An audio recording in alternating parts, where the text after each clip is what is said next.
नमस्कार। आज इस डीप डाइव में हम जरा समझेंगे आधुनिक लोकतंत्रों में ये जो प्रतिनिधित्व की प्रणालियां हैं उनको। हाँ, और हमारे पास इस पर एक लेख भी है। बिल्कुल।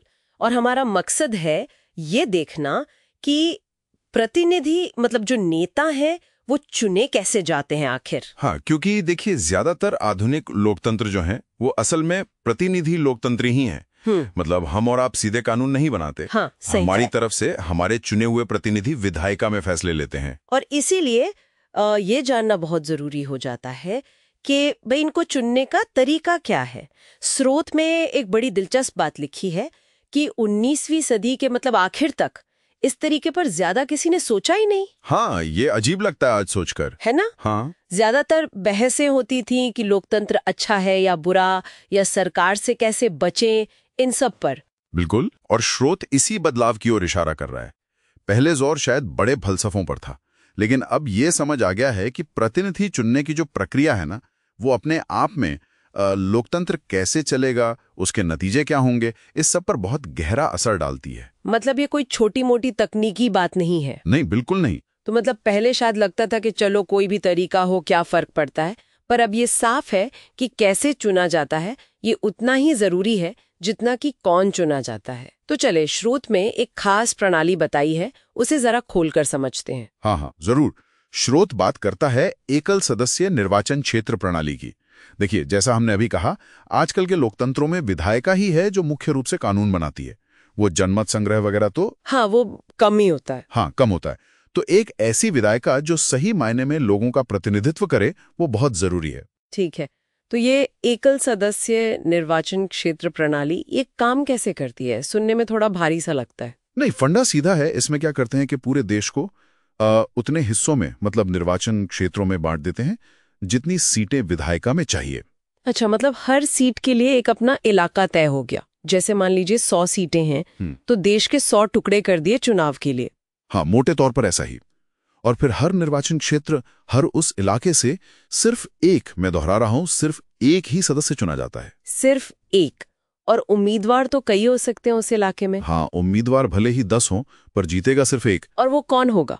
वो जिसे उस क्षेत्र में बाकी सबसे ज्यादा वोट मिले हों। अच्छा, यहाँ पे एक चीज जो स्रोत भी कहता है ध्यान देने वाली है कि सबसे ज्यादा वोट का मतलब ये जरूरी नहीं कि उसे आधे से ज्यादा वोट मिले हों, है ना। बिल्कुल सही पकड़ा है। ये बहुत महत्वपूर्ण बिंदु है। मान लीजिए किसी को 30% वोट मिले और बाकी 9 उम्मीदवारों में किसी को 10%, किसी को 8% ऐसे वोट बंटे हों, तो वो 30% वाला ही जीत जाएगा। हाँ, भले ही 70% लोगों ने उसे वोट नहीं दिया। इसी को शायद वो फर्स्ट पास द पोस्ट कहते हैं। हाँ हाँ, बिल्कुल यही वो first pass the post system है। जो सबसे आगे निकल गया वो जीत गया। ठीक है। और स्रोत ये भी बताता है कि ये कोई आज की बात नहीं है। इसका इतिहास काफी लंबा है और दुनिया के कई देशों ने, खासकर जिनका ब्रिटेन से जुड़ाव रहा है, उन्होंने यही प्रणाली अपनाई है। ये दुनिया की सबसे पुरानी और शायद सबसे आम चुनाव प्रणालियों में से एक है। तो मतलब ये काफी व्यापक है और पुरानी भी है। समझने में तो ये सीधी लग रही है, एक इलाका, एक विजेता, जिसको सबसे ज्यादा वोट मिले वो जीता। पर आपने कहा था इसके दूरगामी राजनीतिक परिणाम होते हैं, स्रोत भी कहता है। वो कैसे? हाँ, यहीं पर बात गहरी हो जाती है। देखिए, ये समझना हम सबके लिए जरूरी है, क्योंकि ये जो चुनने का तरीका है ना, ये सीधे सीधे तय करता है कि किस तरह की सरकार बनेगी, कौन सी पार्टियां ताकतवर होंगी, कौन सी हाशिए पर रह जाएंगी। अच्छा। और आखिर में विधायिका में किस किस तरह की आवाजें और विचार पहुंचेंगे। ये सिर्फ वोटों की गिनती का मसला नहीं है, ये असल में राजनीतिक शक्ति को एक खास आकार देने का तरीका है।